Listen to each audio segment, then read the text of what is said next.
आगे आगे पूज्य सदगुरुदेव भगवान दंडवती परिक्रमा में गिरिराज जी में पीछे पीछे उनके चरण रज में लौटते हुए चल रहे। थोड़ा अंतराय भी था। कमर में से हाथ रखे हुए एक बालक, ए बाबा पैसा दे दे। पीछे की बात, एक गमछा में कुछ पैसे, जैसे 10 रुपए 15 रुपए ऐसे, क्योंकि श्री जी थी गुरु जी की, तो कुछ अमनिया लेके भोग लगा के और ऐसे भिक्षावृत्ति से रोटी मांग के उधर पोषण होता।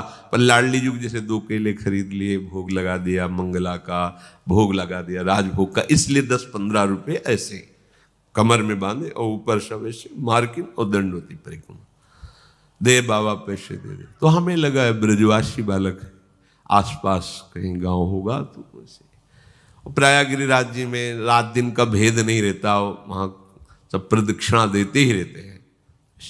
अरे हम कहा हटो बच्चा, बाबा जी हमारे पास झूठ बोले, बाबा जी पैसा है। हाँ है तो पैसा, बल में चाहे तो बना तो है ये 15-20 रुपया आगे कर दे बाबा दे। से निकाला कागज का 1 रुपया भी उस समय चलता था, सिक्का होते थे पर सिक्का बांध नहीं सकते, तो कागज का भी 1 रुपया। उसने कहा लो जाओ। ऐसी चितवन से देखा कि ऐसा लगा कि कोई सर्वाश्चर्य में सुख है। बुद्धि काम नहीं कर रही थी कैसा वो। आगे बड़े रहा नहीं गया, महाराज जी यहाँ कोई पास में गांव है नजदीक क्या? ले यहाँ नहीं, थोड़ा 2 किलोमीटर के लगभग आगे है जतीपुरा, यहाँ तो कोई। तुम कहीं बालक अभी एक वो बार बार कह रहे थे 1 रुपया है, बालक थोड़ी है यहाँ तो श्री कृष्ण। तो हमने सोचा महाराज जी भाव से कह रहे हैं कि यहाँ हर बालक ब्रजवासी बालक श्री कृष्ण स्वरूप है। जब वृंदावन आए तो भक्ति दीप महाराज, बड़े भजनानंदी महापुरुष, वो बैठे हुए थे छतुरी के नीचे केसी घाट के इधर ही। जब गए प्रणाम किया तो कहा बाबा तुम कब परिक्रमा में गए थे गिरिराज जी की दंडे पे, ऐसे तुम्हें श्री कृष्ण मिले परिक्रमा में? और नहीं महाराज श्री कृष्ण तो नहीं मिले हमारे इतने। नहीं बाबा मिले नहीं तुम्हें?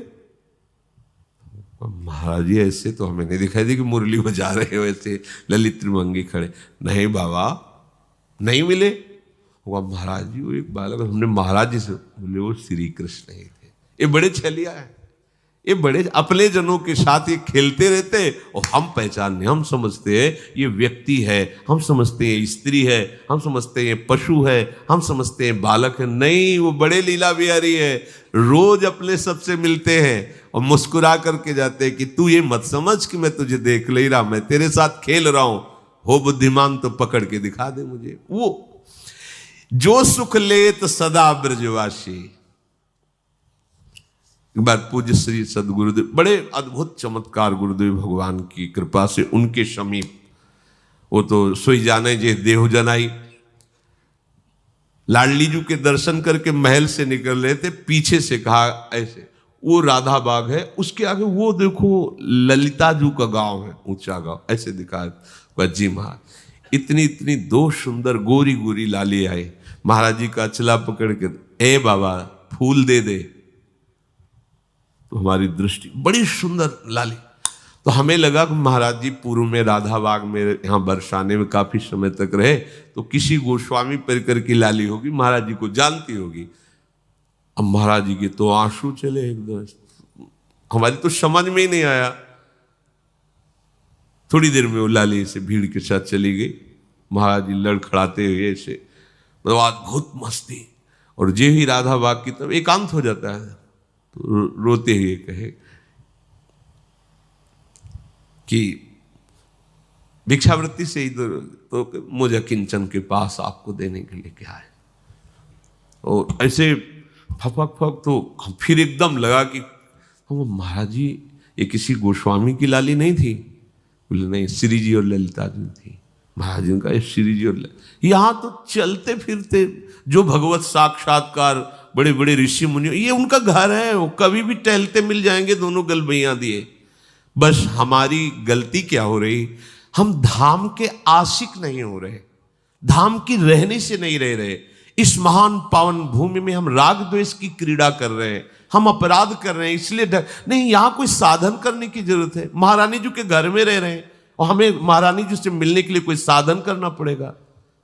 भैया, और देश के बसत ही अधिक भजन जो होए, ये सम तो पूजत नहीं वृंदावन रह सोए। अब कैसे ये कोई कहानी थोड़ी है, ये कोई ऐसे थोड़ी कि वृंदावन की जय बोलने के लिए महापुरुषों ने बढ़ा चढ़ा, ऐसा नहीं है, अक्षरशः सत्य है। ये वृंदावन सच्चिदानंद घन है, ये सिद्ध भूमि है, ये प्रेम भूमि है। आपको केवल अनुभव इसलिए नहीं हो रहा कि आप यहां की रहनी से नहीं रह पा रहे। अगर हम लोग रहनी से रहे तो यहां साधना नहीं करनी। प्यारे जो ऐसे गलबैया देकर मिल जाते हैं, उनका घर है, वृंदावन मिल गया मतलब प्यारे जो मिल गए। यहां घर घर होए रहे हो खिलौना, जगत कहत जाको अविनाशी।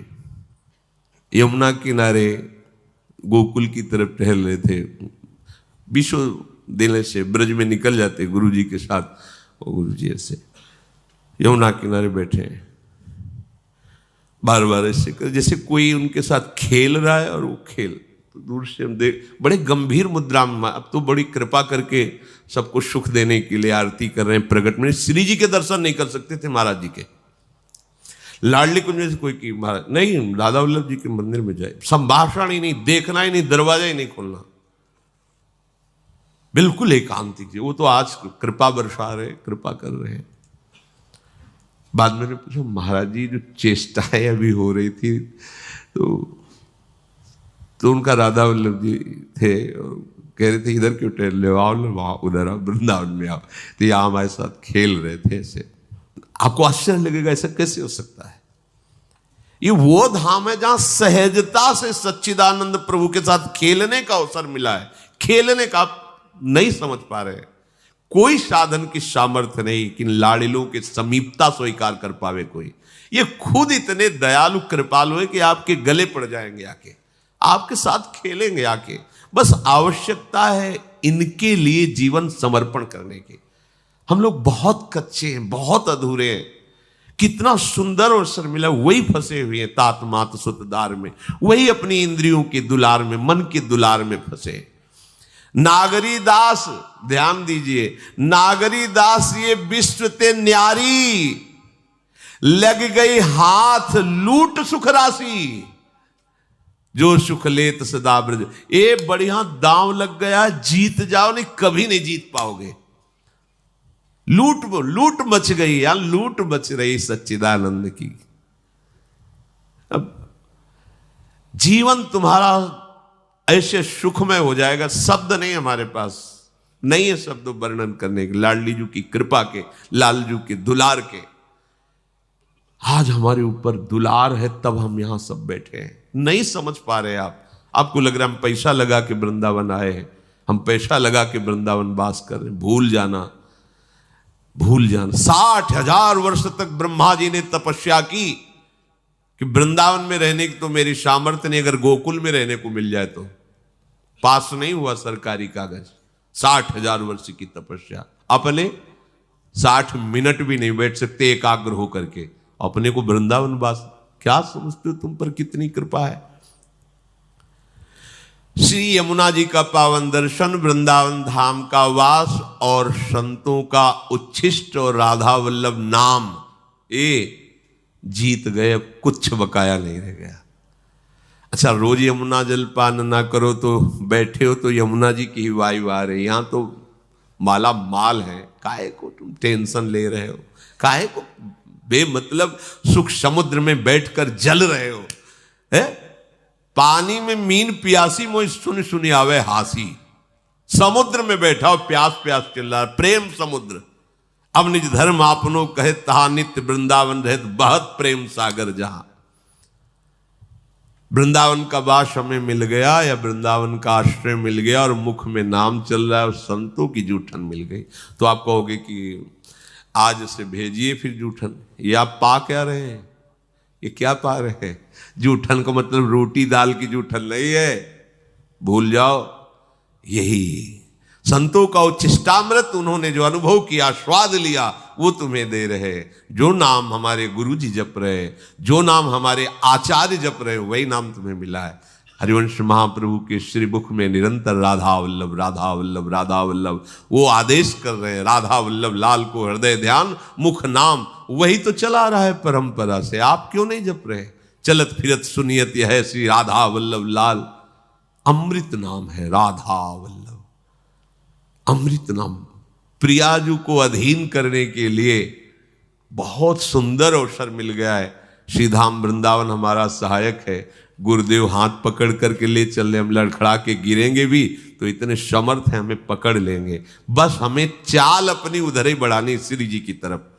देखो, इसमें आपको एक विशेष सावधानी रखनी। परमार्थ में आपके सामने भय या प्रलोभन दो उपस्थित होंगे। आप माना भयभीत हो गए, लेकिन बढ़ना प्रियाजू की तरफ ही। प्रलोभन हो गया, देख रहे उस भोग की तरफ, लेकिन कदम तुम्हारे नहीं रुकने चाहिए, बढ़ना प्रियाजू के, तो जीत जाओगे। अगर प्रलोभन में खड़े हो गए या भय से पीछे मुड़ गए तो घाटा हो जाएगा। नागरी दास विश्व ते न्यारी, लगी गई हाथ लूट सुख राशि। सुख में निमग्न हो जाओ। जिसकी सहायक प्रिया प्रीतम, उसको गिरा कौन सकता है? अभी तुम समझ ही नहीं पाए, तुम अनाथ हो क्या यार? इतना हम देखते हैं व्यक्ति में अपना भार लिए डोल रहा है, तब परेशानी ये लगती है कि अरे पागल, तू काहे को इतना भार लिए? मेरे प्रभु घोषणा करके कह रहे हैं योगक्षेमम बहाम्यहम। तुझे भरोसा नहीं हो रहा? केवल तू राधा राधा बोल, बस चिंता मत कर, भविष्य की चिंता मत कर, अपने पालन की चिंता मत कर, अपनी रक्षा की चिंता मत कर, मेरा भजन सुरक्षित बचा रहे, बिल्कुल चिंता मत कर। वो हर समय आप पर नजर रखे हैं। जो प्राप्त कराना है आगे आगे प्राप्त कराते जाएंगे, जो बचाना है रक्षा करना है वो रक्षा, ये उनका भार है, हमारा नहीं है। हमारा सिर्फ काम है राधा राधा राधा राधा राधा। प्रभु कह रहे माम अनुस्मर, सतत मेरा स्मरण कर। अब इस बात पर ध्यान देते हैं कि स्मरण हमारा सतत क्यों नहीं होता। स्मरण तीन तरह से होता है। एक होता है बोधजन्य, एक होता है संबंधजन्य, और एक होता है क्रियाजन्य। बहुत ध्यान से सुनना, बड़ा लाभ का विषय है। भगवान का आदेश है तस्मात् सर्वेषु कालेषु माम अनुस्मर, मेरा बार बार स्मरण करो। स्मरण तीन प्रकार से होता है। एक होता है बोधजन्य, एक होता है संबंधजन्य, और एक होता है क्रियाजन्य। जो बोधजन्य स्मरण है, इसमें भजन करना नहीं पड़ता। ये बहुत कृपा से स्थिति होती है। एक बोध संबोधन है स्वरूप का, आत्मस्वरूप का बोध, ब्रह्म बोध संपन्न महापुरुष कहा जाता है, आत्मस्वरूप। और एक बोध शब्द होता है इस बात का अनुभव हो जाना कि मैं श्यामा श्याम की हूं, श्यामा श्याम मेरे हैं। मतलब ये कहने सुनने की बात नहीं रह गई, उसके हृदय में बैठ गया है। जैसे 50 वर्ष पहले जन्म हुआ था, कभी किसी ने कान में बता दिया होगा कि स्कूल में जन्म हुआ है। कभी रटा नहीं, कभी ध्यान नहीं किया, बहुत सी साधना करते हुए ऐसे। आज भी अगर कोई भी कहे कि आपका शरीर किस स्कूल में, तो किसी पूछना नहीं पड़ेगा कि भाई मैं किस स्कूल में जन्मा हुआ, ये शरीर किस स्कूल में, नहीं पूछना, ओ अमुक बोल देंगे। ये क्या हुआ? बोधजन्य स्मरण। कभी जपा नहीं, कभी ध्यान नहीं किया, पर कभी भूला भी नहीं। वो बना हुआ कि ये शरीर कहां जन्मा, किस कुल में जन्मा। ये इसे बोधजन्य स्मरण कहते। पर ये असत है, इसकी कोई महत्ता नहीं, ये असत है। ऐसे ही गुरु कृपा से हमारे हृदय में बात बैठ गई कि अरे मेरे असली आश्रयदाता तो श्यामा श्याम है, मैं भूल कर भटक रहा था संसार के संबंधों में। स्वीकृत, मैं श्यामा जू की, मैं श्यामा जू की। अगर ये बात अंदर बैठ गई है गुरु कृपा से, तो कैसी भी परिस्थिति हो, आप देखना, इसकी पहचान है। अगर आपको भारी दुख पड़ रहा है तो तत्काल आपकी वृत्ति श्यामाजू पे गई या किसी व्यक्ति पे गई? अगर व्यक्ति पे गई, फेल साहब, बात अभी बनी नहीं।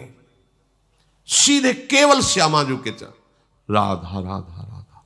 अब क्या होगा भैया? हम तो नहीं जानते, श्री जी के सिवा हमारा कोई परिचय वाला नहीं और कोई पावर नहीं, हमारी श्री जी है, श्री जी के सिवा कोई नहीं। यही सुई आनी चाहिए। आप बराबर स्मरण नहीं कर रहे, अंतर में आपके बैठा है श्री जी के सिवा मेरा कोई नहीं। भारी सुख की वृत्ति है, किसी व्यक्ति पे सुई नहीं जानी चाहिए कि ये बड़ी कृपा की, ये ला करके वस्तु दी, ये इतने रुपए। अगर ऐसे गई आपके चिंतन की धारा, गई, सब गड़बड़ कर दिया। भारी से भारी अनुकूल या प्रतिकूल परिस्थिति में आपके अंतर की वृत्ति केवल श्यामाजू के, यह बोधजन्य स्मरण। अब स्मरण नहीं करना पड़ेगा, वो हर समय ठसक बली रहेगी। संबंध का दूसरा स्वरूप आता है स्मरण का। गुरु जी से संबंध हुआ, उन्होंने श्यामा श्याम से संबंध करवाया और हमने स्वीकार किया। अब हमें हर समय देखना है कि मैं तो प्रियाजू की बिकी हुई हूं, मेरा कोई अस्तित्व तो नहीं है। तनु वांग मनोभिर अमलई सोहम तविवाश्रिता, इसमें संबंध जनित स्मरण आता है। संबंध से बहुत शीघ्र कल्याण होता है। जैसे मामा प्रयागदास जी की आप कथा सुने तो संबंध, मेरे राम जी जीजा और जानकी जी जीजी, ठसक, मैं उनका साला हूं, मस्त है। कोई कहता कि अरे मामा कभी माला तो चलाते, तुम्हें देखते नहीं। किसका माला चलाए? अरे मेरे बहनोई चक्रवर्ती सम्राट महाराज श्री राम और मेरी जीजी जानकी जी, अब मैं किसका माला चलाऊं? ऐसे गिरदा में से संबंध हर समय ठसक बनी हुई, मेरे प्रियालाल, मेरे श्यामा श्याम। हम लोगों का स्मरण इन दोनों में नहीं है, ना बोधजन्य है, स्वरूप बोध, संबंध बोध, दोनों में नहीं है। तीसरे में है, वो भी बड़े भाग्यशाली है, क्रियाजन्य। अभ्यास हम कर रहे हैं, श्यामा श्याम हमारे हैं, श्यामा श्याम श्यामा श्याम, पर अंदर बैठा हुआ है हमारी मौसी है, हमारी मम्मी, हमारे पापा है, हमारे अमुक संबंधी है। संबंध हमारा जगत से, संबंध हमारा देह से। अभ्यास कर रहे हैं कि श्यामा श्याम का मैं हूं, मैं उनका अंश हूं, उनका नाम जप कर रहे हैं कि इसमें अखंड भजन करने का अभ्यास कर रहे। अखंड भजन होता नहीं इसमें, बोध में अभ्यास भी नहीं है, चिंतन का कोई प्रयास भी नहीं है। उसका कैसे चिंतन होता है? गोस्वामी जी ने बिल्कुल सरल भाषा में बताया है, तुलसीदास जी ने। कामिही नारी प्यारी जिमी, लोभी प्रिय जिमि दाम, तिम रघुनाथ निरंतर, प्रिय लागहु मोहि राम। कामी कोई बैठ के ध्यान करता है क्या स्त्री का? पर कभी क्या ध्यान भूलता है क्या? ये है सच्चा भजन। ये लोभी आदमी क्या धन का कभी ध्यान करता है क्या? पर कभी क्या भूलता है क्या? तो सतत उसी में स्थिति उसकी रहती है। ऐसे ही श्यामा श्याम में महापुरुषों की स्थिति रहती है, जिनका संबंध सिद्ध हो गया है, सहचरी भाव को प्राप्त हो रहे, उनको भजन करने की जरूरत है। अरे उनका रोम रोम प्रियालाल में है, रोम रोम रग रग श्यामा श्याम का दासत्व स्वीकार किए हुए विराजमान। बुरी सखी कह रहे रोम रोम जब रग रग बोले तब कुछ स्वाद नाम को। अपने लोगों की स्थिति क्रियाजन्य है, इसमें बहुत खतरा है। क्योंकि कभी भजन की क्रिया होती, कभी भोग की क्रिया होती, कभी योग की क्रिया होती, कभी वियोग की क्रिया होती। ये बहुत खतरनाक स्थिति। अभी भजन की ये स्थिति ठीक नहीं है, क्योंकि जब कभी प्रतिकूलता आती तो न संबंध दिखाई देता है, न बोध दिखाई देता है, केवल क्रिया थी, क्रिया ये दिखाई देता। आपकी शरणागति एक क्रिया थी, आपका भेष परिवर्तन एक क्रिया था, क्या न संबंध था न बोध था, इसीलिए बात बनती नहीं। अगर संबंध की ही ठसक आ जाए तो बोध होने में देर न लगे। अगर क्रिया भी गुरु आज्ञा के अनुसार होने लगे तो संबंध का अनुभव होने में देर न लगे। चलते तो हम प्रथम सीढ़ी से हैं, नागरी दास जी महाराज बड़ी ठसक से बोल रहे हैं, हमारी सबही बात सुधारी, कृपा करी श्री कुंज बिहारी अरु श्री कुंज बिहारी। क्या बोले, राख्यो अपने वृंदावन में जीठा रूप उजारी। अब हमको क्या चिंता करनी है, हम वृंदावन वासी हैं, चिंतन करना है, चिंता नहीं करनी है। अब जहां हम ये कह देते कि क्या चिंता करनी, बेपरवाह रहो, तो इस बात को तो समझ नहीं पाते और भोगों का चिंतन करके भोगों में उतर गए, ये बेपरवाही है, मूर्खता है। चिंता नहीं करनी, चिंतन करना है, स्वामिनी जी का चिंतन। अपने वृंदावन में हमें रख लिया, स्वामी हमारी सारी बात सुधार दी, जीठा रूप उजारी, नित्य केल आनंद अखंडित रसिक संग सुखकारी, कलह कलेश न व्यापे ईठा है ठोर विस्तृते न्यारी, नागरी दासी जन्म जितायो बलिहारी बलिहारी, हमारी सब ही बात सुधारी। आपके मन में आता है ये बात? हमारी बात हो गई। आपको कोई अगर पूछे कि आपकी साधना क्या, आपका कल्याण क्या, हमारा सब हो गया क्या? अरे वृंदावन वासी, तुमको अब भी चिंता है कल्याण की? हम वृंदावन वासी अब भी हम पापी हैं? हमारी स्वामिनी जो अब भी हमें किसी के आगे कल्याण की भीख मांगनी पड़ेगी? तुम सोचो अपने विषय में, हम तो ब्याज भरोसे कुंवर की सोवत पा। ये ठसक संबंध तो क्या कभी विस्मरण होगा क्या? नहीं, पर हम इसका दुरुपयोग करते हैं, भोगों में खेलते हो, कहते ब्याज भरोसे कुंवर के सोवत पांव पसार। गलत बात है, गलत बात है। कृपा का अनादर मत कीजिए, मन मानी आचरण, विषय प्रपंच की वार्ता, चिंतन, और कहते हो ब्याज भरोसे कुंवर के। सो कुंवर के भरोसे से कहीं पापाचरण होता है? स्वामिनी का भरोसा हो तुम्हारे हृदय में, तुम्हारे अंदर भोग वासना, अरे कैसी बात करते हो? समस्त लोगों का स्वामी जिनसे कृपा की याचना करता है, उन स्वामिनी की ठसक हृदय में हो, और फिर तुम अशांत, और बात बनी नहीं। समझो अभी ठसक नहीं आई। ये अब क्रियाजन्य जो हमारा भजन है उसको समझिए। ये यद्यपि कहने में तो तीसरे नंबर में है, पर हमारे चलने में पहले नंबर में है।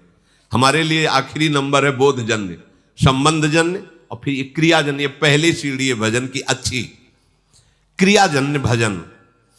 इसमें क्या होता है कि दो प्रकार के साधक होते हैं, एक विरक्त और एक गृहस्थ। दोनों भगवत प्राप्ति की योग्य है।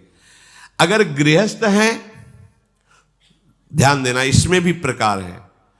वो संसार का कार्य करते हुए प्रधान भाव संसार का रखते हैं और गौड़ भाव भजन का रखते हैं। कि कहा था राधा राधा राधा राधा, पर प्रधानता है कि संसार का कार्य छूटने न पावे, बिगड़ने न पावे, घाटा न होने पावे गृहस्थ में। क्योंकि सारा कार्य रुपये से चलेगा, राधा नाम से थोड़ी चलेगा।